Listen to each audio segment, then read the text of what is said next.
Joining us now from Houston, Texas, and continuing our 2012 one-on-one series is Republican Congressman and presidential candidate Ron Paul. Congressman, welcome back to Fox News Sunday, sir.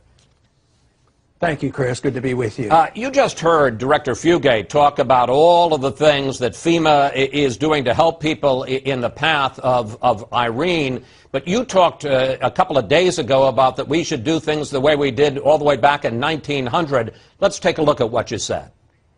FEMA is not a good friend of most people in Texas because all they do is come in and tell you what to do and can't do. You can't get in your houses, and they hinder the local people, and they hinder volunteers from going in. So there's no magic about FEMA. Congressman, you would really, at this point, do away with FEMA and all the things it's doing to help hundreds of thousands of people along the East Coast? Have you ever read the reports that came out of New Orleans and all those wonderful things they did, giving checks to people who didn't even live there, sending in hundreds of millions of dollars worth of trailers that they had to junk because they didn't meet FEMA standards? No, it's a system of bureaucratic central economic planning, which is a policy that is deeply flawed. So no, you don't get rid of something like that in one day. Matter of fact, I've had this position for a long time, and the people kept reelecting me, and I have a coastal district. But I've also suggested that there's different ways to finance this, too, because actually FEMA is in big trouble financially. Their flood program is about $20 billion in debt. So it's deeply flawed. But even back then when I refused to vote for the bailout money, because we didn't have any money. I mean, this idea that government could just bail out everybody and vote for money. But I proposed that we save $1 billion from the overseas warmongering, bring half that home, put it against the deficit, and yes, tide people over until we come to our senses and realize that FEMA has been around since 1978. It has one of the worst reputations for a bureaucracy ever. I win elections because I fight for the constituents to overcome the bureaucracy. You can't imagine how many calls we get because FEMA's getting in the way and they can't get their checks, they can't get their bailout. Then these checks go to, contractors. And the contractors and the people don't end up with the money. The contractors end up with the money, sometimes in no-bid contracts. So it is anybody who wants to defend this department and this agency, they have a tough argument to argue for. So briefly, Congressman, I assume that if the administration comes, because as we say, FEMA's running out of money, it's the end of the fiscal year, and they may have a lot of costs right now. I assume if the Obama administration comes and asks for an emergency funding bill for FEMA, you're a definite, you're a definite no. Well, where would the money come from? We don't have any money. What are you going to do? Go hat in hand to China and borrow the money? But I would consider what I just said because I have precise beliefs in what we should do, and I want to transition out of this dependency on the federal government. But I would say, yes, Obama, you want $1 billion? Cut $2 billion, quit that war in Libya that is undeclared and unconstitutional. Bring those troops home, save $2 billion, put $1 billion against the deficit, and yes, tide our people over. I mean, we've conditioned our people that FEMA will take care of us and everything will be okay. But you try to make these programs work the best you can, but you can't just keep saying, oh, they need money. Well, we're out of money. This country is bankrupt. So this idea that the bleeding heart will say, well, we have to take care of them. I mean, the whole idea of FEMA is a gross distortion of insurance. Matter of fact, FEMA creates many of our problems because they sell the insurance because you can't buy it from a private company, which means there's a lot of danger. So we pay people to build on beaches, and then you have to go and rescue them. So it's so far removed from the market and the understanding of what insurance should be about. Insurance should measure risk. It shouldn't be a bailout program endlessly and encourage people to make mistakes. And that's what we continuously do in the flood-prone areas. Congressman, and you've expressed them here, your libertarian views are certainly somewhat unconventional, but they have picked up growing support in this race. And let's take a look at the numbers if we can. The latest Gallup poll shows you in third place in the GOP presidential race with 13% behind Perry and Romney, but ahead of Bachmann and all the other candidates. And in a matchup with President Obama, you're now basically even at 47% to 45%. Question, what's going on here? Why are you gaining such traction this year? Well, because it's a good idea, and it's the American ideal. But I'm fascinated with your word unconventional. Isn't it strange that we can apply that term to freedom and liberty and the Constitution, limited government, and a balanced budget? You're proposing this unconventional idea of government. Well, I think you're right about it. Today, under today's circumstances, it has been unconventional probably for about 50 years. But right now, the Tea Party movement and the independents in this country and the people who are caring about our bankruptcy, they think that what we've had is unconventional with regards to our Constitution and the principles of liberty. So yes, people are waking up and they're saying, yeah, Ron Paul's right. Why are we fighting all these undeclared war? And why do we have a Federal Reserve that bails out the rich and dumps on the poor? And why is it that deficits don't really matter and politicians just stand around and talk that they're going to nibble away at a budget deficit that's 10 years out?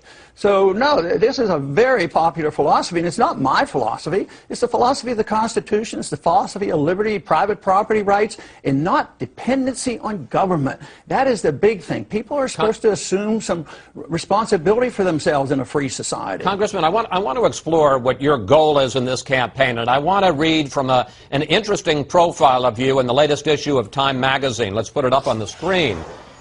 As presidential contender, Paul remains an extreme long shot, but as prophet, he is still defining the GOP race. Paul's allies say he's more interested in influence than political power.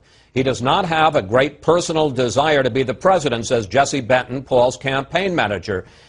My question is, are you in this to win it, or is it enough for you just to shape the debate? Yes, I'm in it to win it, and you're absolutely right. I do say that I'm more interested in influence and power. Matter of fact, as president, I would reduce the power of government. I wouldn't seek it. I would never take the power from the Congress. I would not go to war without congressional approval. So, yeah, I resent the power that has galvanized in the executive branch, in the judicial system, and I would want to shrink the size of government. So that is exactly right. But that doesn't mean I don't want to win. It means I want a new approach, at least from current standards, for the presidency. I want to obey the Constitution and follow its very great restrictions on the government. The Constitution was written to restrict the government, not to restrict the people. Now it's turned around. We use government to restrict the people in all manners. So I would like to reverse that. Let's turn to foreign policy, which you've addressed a couple of times already in this conversation. While most people celebrated the toppling of Libyan leader Gaddafi this week, you did not. You said this: the current situation in Libya may be a short-term victory for empire, but it is a loss for our American republic. Worse still, Gaddafi's successor is likely to be just as bad or worse than Gaddafi himself. Question: you really don't think that getting rid of this murderer, as Reagan called him, the mad dog of the Middle East, the architect of Pan Am 103, you don't think getting rid of Gaddafi is a good thing? No, I think it's a good thing. I think it's the way we did it. But why is it that we started doing business with him 5 years ago? Was that a good thing? I think that was silly, too. But was it a great thing to get rid of Saddam Hussein? Yes. But do we have a great result in Iraq? No, we've delivered Iraq to the Iranians. So I would say long-term consequences are very, very important. We have no idea what's going to come out of Libya. I'm very skeptical.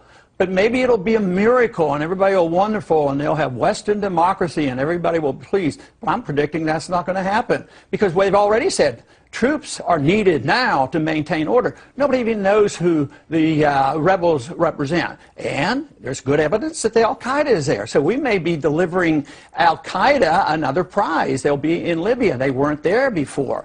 And also, the Al-Qaeda is in Iraq now. So these unintended consequences of our foreign policy are so overwhelming. Logic tells us that we shouldn't be dealing with our foreign policy in this manner. We should be dealing for national security in defense of our country and not pretending that we can pick the dictators around the world. It's been very unsuccessful, and American people are waking up to this. The one telltale sign of of the support I'm getting is because of my foreign policy, I get more donations from active military duty people than all the other candidates put together, which tells me a lot and should tell the American people a lot. And having been in the military for 5 years, believe me, I have a little bit of understanding. In the 1960s, I wasn't anxious for Johnson to expand the war in Vietnam. There's no way I was encouraging that. Military people want to defend this country, but they don't want perpetual war when they're undeclared and you don't see the end and you don't know who the enemy is, and there's too many restrictions on how they retaliate against the enemies, and they get tired. Our guard units are over there. Our guard units should be here taking care of us when we have floods, but no, they're overseas. And the military is worn out. It's time for a change. If for no other reason, we're flat out broken. We can't afford the empire anymore. I'm sorry to interrupt, but I've got a couple of more questions I want to ask you, and we're running out of time. You are a disciple of what's called the Austrian School of Economics. What is that, briefly? And what would economists like Ludwig von Mises and Friedrich Hayek, who were two of the leaders of the Austrian School of Economics, what would they say is the right way to deal with boosting the economy now and with dealing with our national debt? Well, they asked Mises that one time. They were having runaway inflation in Austria. It's Austrian economics because the main leaders of the school came. They escaped. They were mostly Jewish, and they came over here to escape Nazism. And they asked him once, at the height of a crisis like this, and there was a bit more inflation, and they said to Mises, what would you do? And he said, I'd resign. In other words, take your hands off of it. Let the people take care of it. Let the people who have lived beyond their means, let them go bankrupt. Let the liquidation occur. Get rid of the malinvestment like we did in 1921. We recovered. It's not even hardly in our textbook about the Depression of 1921, which was a natural consequence of the inflation for World War I.